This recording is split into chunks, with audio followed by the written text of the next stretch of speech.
After my husband's funeral, I went to my sister's son's first birthday party, and she announced, "My son is your husband's child. So as inheritance, I'll take half of your $650,000 house." She even showed me his will. I said, "Oh, I see," and tried to hold back my laughter. Because my name is Sarah, and at 32 years old, I never expected to be a widow. 4 months ago, I lost Mike, my husband of 9 years, to a sudden heart attack. Just days after his funeral, I dragged myself to my nephew Jake's first birthday party, where my sister Emma dropped a bomb. She announced that Jake was actually Mike's son, showing everyone a will claiming half of my $650,000 house. What she didn't know was why I could barely hold back my laughter. If you're watching this from somewhere where family drama hits close to home, take a moment to like and subscribe. Trust me, you'll want to hear how I handled what came next. Mike and I met 10 years ago at a charity golf tournament benefiting kids with cancer. I was volunteering, helping organize the auction items when he outbid everyone else for a painting I'd been admiring all night. It was a watercolor of the Golden Gate Bridge at sunset, vibrant oranges and purples bleeding into the bay. After winning, he walked straight over to me and handed it over. "I noticed you looking at this all night," he said, with a smile that made his green eyes crinkle at the corners. "I think it belongs with you." That was Mike, thoughtful, observant, and generous to a fault. I fell hard and fast. We went on our first date the next evening, and it felt like we'd known each other our entire lives. He was a corporate lawyer, brilliant but humble, the kind of man who remembered the names of waitstaff and asked genuine questions about their lives. 6 months after we met, he proposed at Crissy Field with the actual Golden Gate Bridge mirroring the painting that brought us together. We bought our Craftsman home in Marin County shortly after our first anniversary. It was a stretch financially at $650,000, but Mike had just made partner at his firm, and I was building a solid reputation as an interior designer. The house needed work, but it had good bones, high ceilings, and a backyard where I envisioned future children playing. Those children never came. Not for lack of trying. For years, we charted and planned and hoped. Then came the doctors, the tests, the procedures. 3 rounds of IVF that drained our savings and our spirits. I still remember the last failed attempt, the quiet drive home from the clinic, Mike reaching across the console to hold my hand. Neither of us speaking because we both knew that was the end of that road. "We can still have a beautiful life," Mike said that night as we sat on our deck. "You and me, that's enough." And he meant it. We slowly rebuilt our dreams. We traveled. We poured ourselves into our careers. We renovated the house room by room until it was the showcase home I'd always imagined. Mike supported my business when I decided to launch my own interior design firm. Our life was full, if different than what we'd first planned. My younger sister Emma was always in the periphery of our happiness. 3 years younger than me at 29, she'd always been the wild child of the family. While I was studying design and building a business, she was bouncing between jobs and relationships. Our parents constantly worried about her, which translated to them making excuses for her behavior and bailing her out of financial troubles repeatedly. Emma and I had a complicated relationship from childhood. She was undeniably beautiful with the kind of effortless charm that drew people to her. But there was always an undercurrent of competition from her side. If I achieved something, she needed to one-up me. When I started dating Mike, she suddenly became interested in law students. When we bought our house, she complained for months about her apartment, fishing for our parents to help her upgrade. It was exhausting, but Mike encouraged me to maintain the relationship. "She's your only sister," he would remind me. "Family is important." 2 years ago, Emma started dating Ryan, a bartender she met while out with friends. He was handsome in a rugged way, with tattoos covering his arms and a Harley that our parents disapproved of. Their relationship seemed volatile from the outside, with dramatic breakups and passionate reconciliations. Then came the pregnancy announcement at Thanksgiving dinner the year before Mike died. It was unexpected, to say the least. I was still living with societal expectations, yet there she was, announcing her pregnancy with theatrical tears and declarations about the miracle of life. I felt the familiar sting of jealousy. After all our struggles, all our heartbreak, Emma had accidentally achieved what we desperately wanted, but I pushed those feelings down. I was genuinely happy for her, and I was determined to be the best aunt possible to her child. Jake was born a healthy 7 pounds 12 ounces. I was at the hospital with flowers and a handmade blanket I'd spent months knitting. Emma seemed overwhelmed by motherhood from the start, often calling me in tears about Jake's colic or her exhaustion. I stepped in as much as I could, sometimes watching Jake overnight so she could sleep. Mike was less involved with Jake than I was. In retrospect, I thought it was because of our own infertility struggles, like that it might be painful for him to bond with a baby that wasn't ours. He was always kind when Emma brought Jake over, but he maintained a certain distance that I never questioned at the time. Then came that terrible Wednesday morning. Mike complained of chest pain before leaving for work. I suggested he stay home, but he had an important client meeting. Just stress, he insisted, kissing me goodbye. I'll call you after the meeting. That call never came. Instead, I got one from the hospital. By the time I arrived, he was already gone. Massive heart attack, they said. Nothing could have been done. He was 34 years old. The next days passed in a blur of arrangements and grief. Emma was strangely absent during most of it, sending text messages claiming Jake was sick or she couldn't find a babysitter. When she did appear at the funeral, she stayed briefly, keeping to herself and leaving before the reception. I was too numb with grief to think much of it at the time. 1 week after we laid Mike to rest, Jake's first birthday arrived. The last thing I wanted to do was attend a children's birthday party, but family obligations pulled at me. Mike would want you to go, my mother insisted during one of her daily check-in calls. He always said family comes first. So I found myself driving to Emma's small rental house in Vallejo, a wrapped gift on the passenger seat and dark circles under my eyes that no amount of concealer could hide. I'd barely slept since Mike died, spending nights staring at his empty side of the bed, reaching for a warmth that was no longer there. I parked behind a line of cars and took several deep breaths before grabbing the gift and heading inside. No one should have to fake happiness so soon after losing their husband, I thought, but I plastered on a smile and knocked on the door. Emma's friend Lisa opened it, her eyes widening slightly at the sight of me. "Oh, Sarah, you made it," she said, her voice oddly strained. She glanced over her shoulder before stepping aside. "Come in, everyone's in the backyard." The small house was decorated with blue balloons and streamers. A banner reading "Happy First Birthday, Jake" stretched across the living room wall. I noticed a group of people I didn't recognize clustered in the kitchen, whispering. They fell silent as I passed, their eyes following me. In the backyard, more guests stood in small groups, red solo cups in hand. I spotted my parents sitting awkwardly at a picnic table, looking uncomfortable. My father stood when he saw me, relief washing over his face. "Sarah," he said, embracing me, "we weren't sure you'd come." "Of course I came," I replied, setting the gift on the designated table. "Where's the birthday boy?" "With Emma," my mother said, not quite meeting my eyes. "They should be out soon for the cake." I mingled awkwardly, accepting condolences and deflecting questions about how I was holding up. Everyone seemed on edge, conversations stopping abruptly when I approached. I chalked it up to people not knowing how to act around a newly minted widow. After 30 uncomfortable minutes, Emma emerged from the house carrying Jake on her hip. She was wearing a new dress I'd never seen before, her hair freshly highlighted. Jake looked adorable in a little button-up shirt and bow tie, his chubby legs kicking with excitement at all the attention. Emma barely acknowledged me as she placed Jake in his high chair. She seemed energized, almost giddy, moving around the yard with an unusual confidence. Then she tapped a spoon against her cup, calling for everyone's attention. "Thank you all for coming to celebrate Jake's special day," she began, her voice carrying across the yard. "This past year has been full of surprises and challenges, as many of you know." The guests exchanged glances.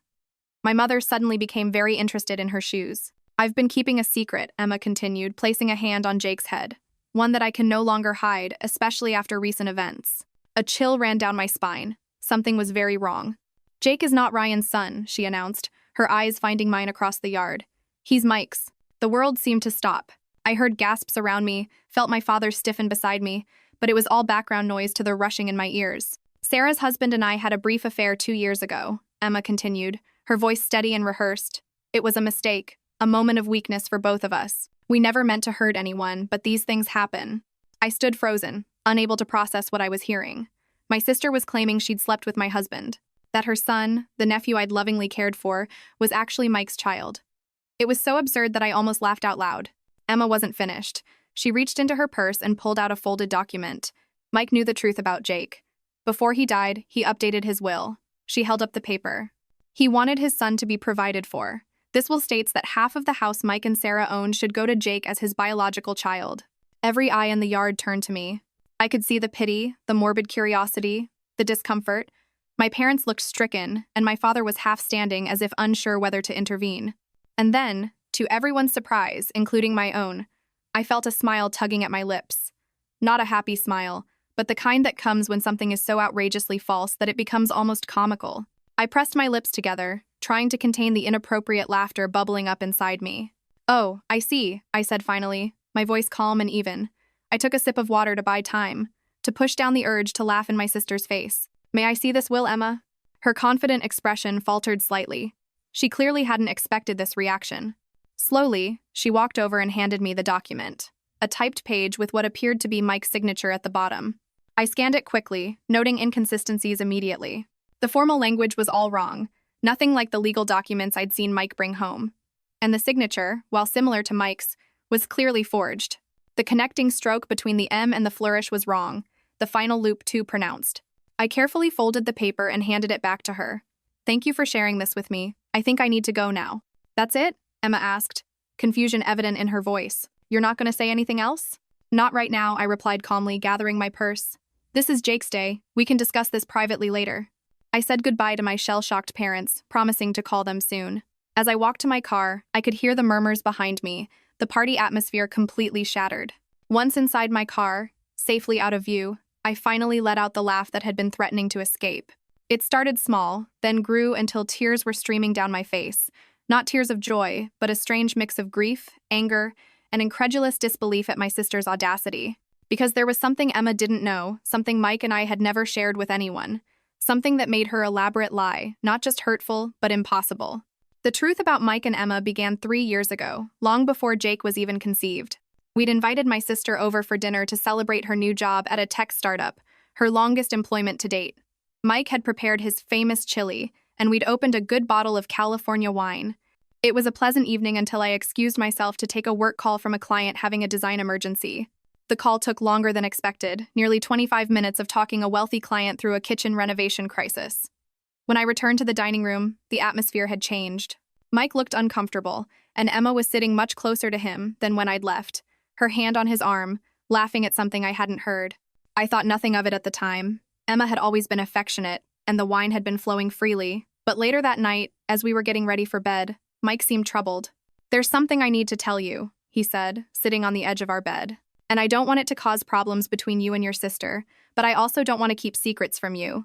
He explained that while I was on the phone, Emma had made a pass at him. Nothing dramatic, just inappropriate comments about how lucky I was to have him, followed by a suggestion that he deserved someone who could truly appreciate him. When he'd rebuffed her, she laughed it off as a joke, saying I was too sensitive if he thought she was serious. I was hurt but not entirely surprised. Emma had always pushed boundaries. We decided to let it go as an isolated incident, something caused by wine and her usual competitive nature. But it wasn't isolated. Over the next few months, Emma found ways to touch Mike whenever I wasn't looking, sent text messages that walked the line between friendly and flirtatious, and once showed up at his office uninvited, asking him to lunch. Each time, Mike gently but firmly maintained boundaries and told me immediately afterward. After the office incident, we confronted my parents about Emma's behavior. It didn't go well. They suggested Mike was misinterpreting friendly gestures and that Emma just looked up to him as a brother. My mother even suggested, with good intentions but terrible judgment, that perhaps Mike was feeling flattered by the attention and exaggerating the situation. That night, Mike and I made a decision. We would create distance from Emma without causing a family rift. We declined invitations that included her, made sure we were never alone with her, and Mike blocked her number on his phone after she sent a particularly suggestive late-night message. Then came the medical issue that changed everything. Mike had been experiencing pain for weeks before finally seeing a urologist. The diagnosis was a varicocele, an enlargement of veins within the scrotum requiring surgery. The procedure went well, but there was a complication. The doctor recommended a vasectomy during the same surgery due to the extensive nature of the varicocele and potential for recurrence. It was a difficult decision, especially given our past fertility struggles, but we agreed it was the right choice for Mike's health. The vasectomy was performed 2 years before Jake was conceived. We kept this medical information private. Even our parents didn't know.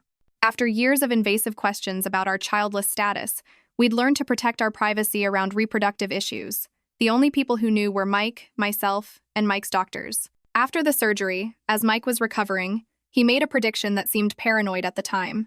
"Emma's not done," he said, sitting in our backyard with an ice pack discreetly positioned. "I have a feeling she might try something more drastic one day." I laughed it off, but Mike was serious. The next week, he scheduled an appointment with our family attorney, Robert Chen. I went with him, listening as Mike detailed Emma's behavior and his recent medical procedure. Robert recommended documenting everything: the unwanted advances, the medical records confirming the vasectomy, even text messages and emails from Emma. "You never know what might become relevant," Robert advised. "Better to have documentation and never need it than wish you had it later." We followed his advice, creating a file of everything related to the situation. Mike also updated his will properly, through official channels, making sure everything would come to me in the event of his death. Robert kept copies of all documents, and we placed the originals in a safety deposit box at Wells Fargo. Just in case, Mike had said when we locked the box, though I planned to be around to deal with any of Emma's drama for at least another 40 years. The morning after Jake's birthday party, I drove straight to the bank. The manager, who'd known Mike and me for years, expressed condolences as he led me to the vault. I sat alone in the small viewing room and opened the box Mike and I had filled with what he jokingly called our disaster preparation kit. Inside was exactly what I needed: Mike's legitimate will, notarized and properly executed, leaving everything to me. Medical records detailing his vasectomy 2 years before Jake's conception, making it biologically impossible for him to be the father. A journal Mike had kept documenting every inappropriate interaction with Emma, including dates, times, and exact quotes. Printed copies of text messages she'd sent him. A letter from our attorney confirming that he'd witnessed Mike's legitimate will and was available to verify its authenticity. And at the bottom of the box, a sealed envelope with my name written in Mike's familiar handwriting. With trembling fingers, I opened it and began to read. "My dearest Sarah, if you're reading this, something has happened to me and you've needed to access these documents. I hope it's many years from now when we're old and gray and Emma's antics are nothing but a distant memory we laugh about. But if not, if the worst has happened and she's tried to hurt you in my absence, please know that I tried to prepare for every possibility. Use these documents to protect yourself. I know how much you value family, how loyal you are to those you love, but you deserve to be protected from those who would take advantage of that beautiful heart of yours. I love you beyond words, beyond time. Whatever happens, know that. Mike." Tears streamed down my face as I read his words, feeling his love and protection reaching out to me even after death. My practical, thoughtful husband had anticipated this. Not the specific scenario, perhaps, but the possibility that Emma might try to use his death to her advantage. I carefully returned everything to the box except what I needed: copies of the medical records, the legitimate will, and selected journal entries. Then I called Robert Chen and scheduled an appointment for that afternoon. Robert Chen's law office was in a high-rise in downtown San Francisco, the kind of place that exuded professionalism and discretion. I'd only been there a handful of times with Mike, but the receptionist recognized me immediately, her expression softening with sympathy. "Mrs. Johnson," she said, standing to greet me. "Mr. Chen is expecting you. Please accept my condolences for your loss." Robert was in his 50s with salt and pepper hair and reading glasses perched on the end of his nose. He'd been Mike's mentor when Mike first joined the firm, and they'd maintained a close friendship even after Mike moved to a different practice. He stood when I entered, coming around his desk to embrace me briefly. "Sarah," he said, gesturing for me to sit. I was devastated to hear about Mike. He was one of the good ones. He was, I agreed, my voice catching slightly. And it seems he was also right about preparing for the worst with my sister. I explained what had happened at the birthday party, showing him the forged will Emma had presented. Robert examined it, his expression growing increasingly concerned. "This is an amateurish forgery," he said finally. "The language is all wrong, and the signature, while similar, would never stand up to expert analysis. But the fact that she created this at all is deeply troubling." I showed him the documents from the safety deposit box, the medical records confirming Mike's vasectomy, the legitimate will, and Mike's journal documenting Emma's behavior over the years. "Mike was nothing if not thorough," Robert said, reviewing the materials. "These medical records alone disprove her claim about Jake's paternity. The vasectomy was performed 2 years before the child was conceived. It's biologically impossible for Mike to be the father." "What should I do?" I asked. "I don't want to humiliate her publicly, but I can't let her take half of our home based on a lie." Robert leaned back in his chair, considering. "First, we need more information. I recommend hiring a private investigator to look into Emma's current situation. There's likely a motivation beyond simple cruelty here. People rarely attempt fraud of this nature without financial pressure." He recommended Tom Martinez, a former SFPD detective who now worked as a private investigator, often on cases for the firm. I agreed, and Robert made the call immediately, explaining the situation in broad strokes. Tom arrived an hour later, a lean man with a slight accent and a no-nonsense attitude. He took detailed notes as I explained the situation, asking pointed questions about Emma's relationship history, employment, and financial status. I realized how little I actually knew about my sister's current circumstances. We'd grown further apart since Jake's birth, with my attempts to be involved as an aunt often rebuffed or taken for granted. "I'll need a few days," Tom said when I'd finished. "My preliminary focus will be on her financial situation and relationship with the child's actual father. Is there anything else you can tell me about him?" I shared what little I knew about Ryan, the bartender Emma had been dating when she became pregnant. I'd only met him a handful of times, and he'd seemed uninterested in family gatherings. "Last I heard, they were still together, but she rarely mentions him anymore," I said. "He wasn't at the party yesterday, which I thought was strange for the father of the birthday boy." Tom nodded, making another note. That's a good starting point. I'll be in touch soon. 3 days later, Tom called requesting a meeting at Robert's office. When I arrived, both men were reviewing documents spread across the conference table. Mrs. Johnson, Tom began once we were seated, I've uncovered some concerning information about your sister's situation. According to his investigation, Emma was in dire financial straits. She'd accumulated over $65,000 in debt, spread across credit cards, personal loans, and medical bills for Jake, who'd needed surgery for a heart defect shortly after birth. Her credit score was abysmal, and she'd been rejected for 3 additional loans in the past month alone. She's also facing eviction, Tom continued, sliding a document across the table. This is a copy of the notice her landlord filed last week. She has until the end of the month to pay 3 months of back rent or vacate the property. As for Ryan, he'd apparently abandoned Emma and Jake shortly after the birth, moving to Portland with a new girlfriend. He was paying minimal child support, barely $150 a month, and even that irregularly. I also found these, Tom said, producing printouts of text messages.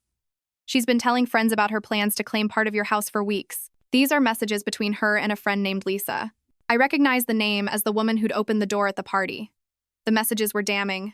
Mike's death is terrible, but maybe it's finally my chance to get what I deserve.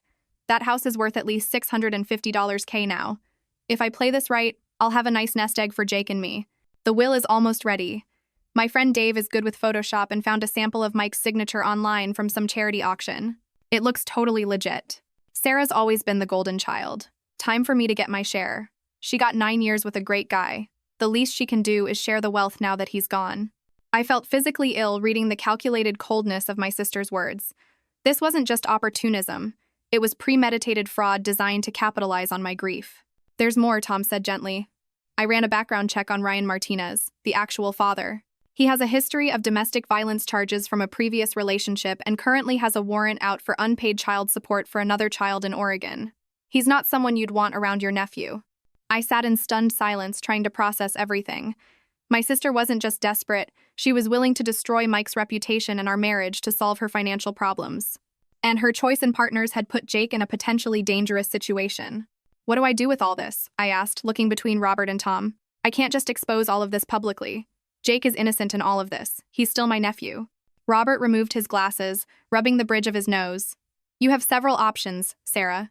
We could file charges against Emma for attempted fraud and forgery. That would likely result in criminal penalties for her, possibly even jail time given the amount of money involved. Or, he continued, seeing my distress, we could handle this privately. Confront her with the evidence, require her to retract her claims, and potentially work out an arrangement that protects both you and the child. I left the meeting with a heavy heart and a folder full of evidence. That evening I called my therapist, Dr. Maria Santos, whom I'd been seeing since Mike's death, and scheduled an emergency session. In her calm, plant-filled office, I unloaded the entire situation. I'm so angry I can barely see straight, I admitted. But Jake is just a baby. None of this is his fault. And despite everything, Emma is still my sister. Dr. Santos listened attentively, asking occasional questions about my relationship with Emma throughout our lives. It sounds like this pattern of competition and manipulation has existed since childhood, she observed. The current situation is an escalation, not an anomaly. What would you do? I asked desperately. I can't tell you what decision to make, she replied. But I will say that compassion doesn't mean allowing yourself to be victimized. You can be kind while still establishing firm boundaries and consequences. After much reflection, I decided on a course of action. I would confront Emma privately with all the evidence, offering her a choice: face potential legal consequences for her fraud, or accept a compromise that would provide for Jake while requiring accountability from her. With renewed determination, I called Emma the next morning. We need to talk about the will, I said when she answered. Can you come to my house tomorrow afternoon? Just you, no Jake. I knew you'd come around, she replied, sounding smugly satisfied. I'll be there at 2. I spent the morning preparing for Emma's visit, arranging documents in logical order, and setting up recording devices on Robert's advice. California is a 2-party consent state, he'd warned me, so you can't record her secretly. But you can ask for her permission at the start of your conversation, framing it as a way to ensure you both have a record of any agreement reached. At precisely 2 o'clock, the doorbell rang. I took a deep breath, steadying myself before opening the door. Emma stood on the porch looking polished in a new outfit, her confidence evident in her posture. Come in, I said, leading her to the living room where I'd set up 2 chairs facing each other, a coffee table between them with a recorder, water glasses, and a folder of documents. I hope you don't mind if we record our conversation. It seems prudent given the legal nature of what we're discussing. Emma hesitated only briefly before nodding. Sure, whatever makes you comfortable. Though I think this can be pretty straightforward, the will is clear. I turned on the recorder, stating the date and time and confirming Emma's consent to be recorded. Then I sat back, studying my sister's face. Before we discuss the will, I'd like to understand exactly what you're claiming happened between you and Mike. Emma launched into a well-rehearsed story about a supposed affair 2 years ago. According to her version, she and Mike had connected during a period when he and I were having problems. She claimed they met several times at a hotel downtown, that Mike had confessed his unhappiness in our marriage, and that Jake was conceived during these encounters. He always meant to tell you, she said, her eyes wide with practiced sincerity. But then Jake was born with the heart condition, and he didn't want to add stress to the situation. He promised he'd provide for his son, though. I listened without interrupting, noting the inconsistencies in her timeline and the details that contradicted what I knew about Mike's schedule during that period. When she finished, I began asking questions. Which hotel did you meet at? I asked. The Fairmont, she replied quickly. And what room? Do you remember? She faltered slightly. It was on a high floor. I don't recall the exact number. What days of the week did you usually meet?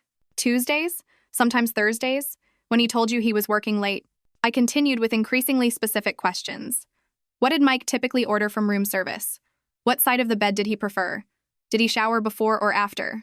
Details that only someone who'd actually been intimate with Mike would know. Emma grew increasingly flustered, her answers becoming vague or contradictory. Why does any of this matter? She finally snapped. The point is that Jake is Mike's son, and the will proves Mike wanted to provide for him. Actually, I said calmly, opening my folder, both of those claims are demonstrably false. I placed the medical records on the table between us. 2 years before Jake was conceived, Mike had a vasectomy following surgery for a varicocele. It was completely successful, confirmed by follow-up tests. It was physically impossible for him to father a child after that procedure. Emma's face drained of color. She picked up the medical records with trembling hands, scanning the clinical language and dates. These could be faked, she said weakly. They're not, I replied. And Mike's doctor is prepared to testify to their authenticity if necessary. But that's just the beginning. Next, I produced the legitimate will, notarized and properly filed with the court. This is Mike's actual will, prepared by Robert Chen and witnessed by 2 partners at his firm. As you can see, it leaves everything to me, with no mention of Jake. Emma's confidence was visibly crumbling, but she attempted to rally. He must have changed it after this was drawn up. The will I have is more recent. The will you have, I said evenly, is a forgery. A poor one, I might add. Robert has already identified multiple legal inconsistencies in the language, and the signature is clearly fake. Creating a fraudulent will is a felony in California, punishable by up to 3 years in prison. I continued methodically presenting evidence, Mike's journal documenting her inappropriate advances, the text messages between her and Lisa discussing the plan, and finally the report from Tom's investigation detailing her financial troubles, eviction notice, and Ryan's abandonment. We know everything, Emma, I said as she sat in stunned silence. The question now is, what happens next? For a long moment, she didn't speak. Then, to my surprise, she began to cry. Not the theatrical tears I'd seen her use to manipulate our parents, but deep, body-racking sobs. I didn't know what else to do, she finally said between gasps. I'm going to be homeless. Jake and I will be out on the street in 2 weeks. Ryan left us with nothing. The medical bills just keep coming. I thought if I could just get some money from the house. So you decided to destroy Mike's reputation? I asked, my voice hardening. To tell everyone he cheated on me? To forge legal documents? I was desperate, she shouted, her sadness turning to anger. You have everything, this big house, a successful business, everyone's respect. What do I have? A baby with a heart condition, $65,000 in debt, and an eviction notice. You try making good decisions in that situation. Her outburst hung in the air between us. The raw honesty of it, stripped of the manipulation and lies, reached something in me. Not forgiveness, not yet, but perhaps understanding. Jake's Ryan's son, isn't he? I asked more gently. She nodded, wiping her eyes. Yes. Mike never touched me. Not like that. I did try with him years ago. He always shut me down immediately. He was annoyingly loyal to you. And the will? My friend Dave helped me create it. He does graphic design and thought it would be easy to fake a signature. I was going to use it to pressure you into giving me money. I never thought you'd actually look into it so thoroughly. I turned off the recorder and sat back, considering my next move. Emma watched me nervously, clearly expecting the worst. I could press charges, I said finally. What you did was illegal, not to mention cruel and calculated. She nodded miserably. I know. But that would hurt Jake, I continued. And despite everything, he is my nephew. I love him. I leaned forward, making sure she was looking directly at me. So here's what's going to happen. You're going to tell everyone the truth, that you lied about the affair, that Jake is not Mike's son, and that you forged the will. You'll apologize publicly to me and to Mike's memory. And then what? She asked, her voice small. We'll still be evicted. I'm not finished, I said. In exchange for your full confession and a legal agreement never to attempt anything like this again, I'll help you and Jake. Not by giving you half my house, but by setting up a college fund for Jake's education and medical needs, and helping you find stable housing. Her eyes widened. Why would you do that after what I did? Not for you, I said honestly. For Jake. And because Mike would want me to help his nephew, even if that nephew's mother tried to destroy his reputation. There will be conditions, I continued. You'll enter therapy and financial counseling. You'll maintain steady employment. And you'll allow me to be part of Jake's life to ensure he's being properly cared for. If you violate any of these conditions, the support stops immediately. Emma was quiet for a long moment, processing everything. I don't deserve your help, she finally said. No, I agreed, you don't. But Jake deserves a stable home and medical care.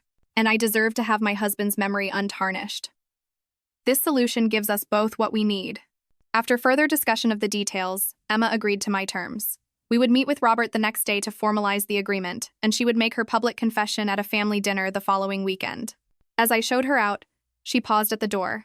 I really am sorry, Sarah. I've been jealous of you my whole life. Everything always seemed to come so easily to you. Nothing about my life has been easy, I replied. You just never bothered to look past the surface. Maybe it's time you started. The family dinner I arranged for Saturday evening was tense from the start. My parents arrived early, my mother bringing her signature casserole as a peace offering. I don't know what this is about, she said as she set the dish on my counter. But Emma has been calling us in tears, saying you're forcing her to come to some sort of family meeting. Just wait until everyone is here, I replied, pouring her a glass of wine. This needs to be addressed once, with everyone present. By 7 o'clock, we were all seated around my dining room table, my parents, Emma, without Jake, who was with a babysitter, and me.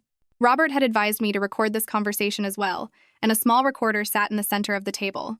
Thank you all for coming, I began after explaining the recording. I've asked Emma to share some important information with you. Emma? My sister looked pale and uncomfortable, her usual confidence nowhere to be seen. She stared down at her plate as she spoke. I lied about Jake being Mike's son, she said, her voice barely above a whisper. Mike and I never had an affair. Jake is Ryan's child, and I forged the will I showed at the birthday party. My parents stared at her in shock. But why would you do such a thing? My father demanded. Do you have any idea what that claim did to your sister? To Mike's reputation? Emma explained her desperate financial situation, her voice gaining strength as she detailed the mounting debts, Ryan's abandonment, and the eviction notice. As she spoke, I could see my mother's expression shifting from shock to sympathy. Oh, honey, she said when Emma finished. Why didn't you just come to us for help? You didn't need to make up such terrible lies. Would you have given me $300,000? Emma asked bluntly. Because that's what I would have gotten if my plan had worked. Half the value of Sarah's house. Of course we couldn't give you that kind of money, my father said. But we could have helped with the rent, at least temporarily. Instead, you chose to try to defraud your own sister while she was grieving her husband. I know it was wrong, Emma admitted. Sarah has already made that abundantly clear. She has the evidence to press charges against me if she wanted to. My mother turned to me in alarm. You wouldn't do that to your own sister, would you, Sarah? I felt a flash of frustration at her immediate defense of Emma, even now. I could, I said firmly. What she did wasn't just immoral, but illegal. Forgery and fraud are felonies. But she's family, my mother insisted. And she has Jake to think about. I'm family too, I replied, my voice rising slightly. Your daughter too. The one who just lost her husband and then had to defend his memory against false accusations of infidelity. Where was your concern for me in all this? My father looked uncomfortable, shifting in his seat. Of course we care about you, Sarah, but Emma has always needed more help, more guidance. And whose fault is that, I asked. You've been bailing her out of her poor decisions her entire life. Maybe if you'd let her face consequences occasionally, she wouldn't have escalated to criminal behavior. My mother gasped. That's hardly fair, Sarah. We've always treated you girls equally. Emma, surprisingly, shook her head. No, Mom, you haven't. Sarah's right. You always made excuses for me, always found ways to fix my mistakes. It didn't help me. It just made me think I could do whatever I wanted without consequences. My parents looked stunned at this admission. For perhaps the first time, Emma was taking responsibility rather than deflecting blame. So what happens now? My father asked, looking between us. Is Emma going to jail? No, I said. I've decided not to press charges, under certain conditions. I outlined the agreement Emma and I had reached with Robert's help, the college fund for Jake, the therapy and financial counseling requirements, and the stable employment condition. That's very generous, my father said, looking relieved. Especially after what she did. It's more than generous, Emma agreed quietly. It's more than I deserve. Well, my mother said, brightening. This is all working out for the best then. Emma has apologized. Sarah is helping with Jake, and we can put this ugly business behind us. It's not that simple, Mom, I said firmly. Trust has been broken here. The healing will take time, if it happens at all, and there need to be boundaries going forward. What kind of boundaries? She asked, looking worried. For one thing, I need you both to stop enabling Emma's behavior. No more bailouts, no more excuses. She needs to stand on her own feet, with appropriate support that doesn't perpetuate dependency. My father nodded slowly. That seems reasonable. And I need you to respect that my relationship with Emma will be different now. I'm involved in Jake's life because I love him and want the best for him. But Emma and I will not be close the way we once were, at least not for a long time. My mother looked distressed. But we're family. We need to stick together, especially now. Being family doesn't mean tolerating abuse, Mom, I said gently. What Emma did was abusive. She tried to use my grief to manipulate me, to take advantage of me at my most vulnerable. That has consequences, even within a family. The remainder of the dinner was subdued, with my parents processing this new reality. When they left, my father hugged me tightly, whispering, I'm proud of you, Sarah. Mike would be too. My mother hugged me as well, but her eyes were sad, already mourning the idealized family dynamic she'd always pretended we had. Emma was the last to leave. At the door, she hesitated. I really am sorry, she said again, not just for the will and the lies, but for everything, for the years of competition and jealousy, for not being the sister you deserved. I know, I replied, and I hope the therapy helps you understand why you made these choices. Jake deserves a mother who is emotionally healthy and honest. Do you think you'll ever forgive me? I considered the question carefully. I don't know, I answered truthfully, but I'm willing to see where this new path takes us. For Jake's sake, and maybe someday for ours too. 1 year after Mike's death, I stood in our backyard watching the spring bulbs push through the soil. The tulips Mike had planted the previous fall were blooming, a riot of red and yellow against the newly green grass. I felt a bittersweet ache seeing them, knowing he'd put them in the ground with hopes of seeing them bloom. So much had changed in that year. The college fund for Jake was established and already helping with his ongoing medical needs. His heart condition, while requiring monitoring, was responding well to treatment, and he was growing into a cheerful, curious toddler. Emma had surprised everyone by truly embracing the conditions of our agreement. 8 months of therapy had helped her recognize patterns of behavior stemming from childhood, the constant need to compete with me, the self-sabotage that had characterized many of her decisions. She'd found steady employment as an office manager at a pediatric clinic, a job that provided stability and benefits. Our relationship remained formal but cordial. I saw Jake regularly, taking him for outings to Golden Gate Park or the aquarium. Emma and I didn't pretend to be close, but we'd found a way to coexist peacefully for Jake's sake. My parents had struggled initially with the new boundaries I'd established. My mother especially found it difficult to accept that her daughters wouldn't have the close relationship she'd always envisioned. But over time, they too had adjusted, learning to support Emma without enabling her dependency. As for me, the grief support group I'd joined shortly after Mike's death had become a lifeline. 10 strangers bound together by loss had become friends, understanding each other in ways that even well-meaning family and friends could not. We met weekly, sharing our journeys through grief, celebrating small victories, and supporting each other through the inevitable setbacks. 5 months after the confrontation with Emma, I'd established the Mike Johnson Foundation for Legal Aid, providing free legal services to families dealing with medical debt. It gave me purpose to see Mike's legacy continuing in the lives of families who might otherwise be crushed by circumstances beyond their control. Old friends had stepped up in ways I could never have anticipated. Mike's law partners checked in regularly, inviting me to dinners and events, making sure I wasn't isolated in my grief. My college roommate Jenny flew in from Seattle monthly just to spend weekends with me, sometimes doing nothing more than watching Netflix and ordering Thai food. And then there was David. I met him at a fundraiser for the foundation 7 months after Mike died.